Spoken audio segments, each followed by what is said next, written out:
अहिल्यानगर शहर विकासासाठी केंद्राकडून 2000 कोटी आणणार, विखे जगतापांचा प्लॅनिंग। अहिल्यानगर शहरासाठी एक मोठी बातमी समोर येते।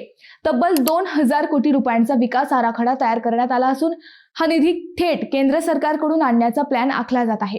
मंडळी, शहराच्या विकासासाठी पालकमंत्री राधाकृष्ण विखे पाटील आणि आमदार जगताप यांनी पुढाकार घेतलाय। याच पार्श्वभूमीवर पालिकेला सुमारे 2000 कोटी रुपयांचा प्रस्ताव तयार करण्याच्या सूचना देण्यात आल्या होत्या।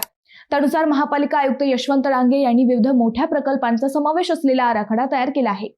या आराखड्यात सुमारे 450 कोटी रुपयांची वाढीव पाणी योजना आहे। शहराची वाढती लोकसंख्या लक्षात घेता ही योजना अत्यंत महत्त्वाची मानली जात आहे। त्याचबरोबर मध्यवर्ती शहराप्रमाणे सावेडी, बोलेगाव, नागापूर व खेडगाव या उपनगरांसाठी सुमारे 600 कोटी रुपयांची स्वतंत्र भूमिगत गटार योजना प्रस्तावित करण्यात आली आहे। याशिवाय डीपी रस्ते, नवीन लिंक रोड, थीम पार्क, उद्याने अशा अनेक प्रकल्पांचा समावेश या योजनेत करण्यात आला आहे। विशेष म्हणजे शहरातील काही महत्त्वाचे लिंक रोड देखील नव्याने विकसित करण्याचे नियोजन आहे, ज्यामुळे वाहतूक व्यवस्था सुधारण्यास मदत होणार आहे। मंडळी, जर हा 2000 कोटींचा प्लॅन मंजूर झाला तर अहिल्यानगर शहराचा चेहरा मोहराच बदलू शकतो यात शंका नाही। तुम्हाला पण हेच वाटतं ना? कमेंट करा।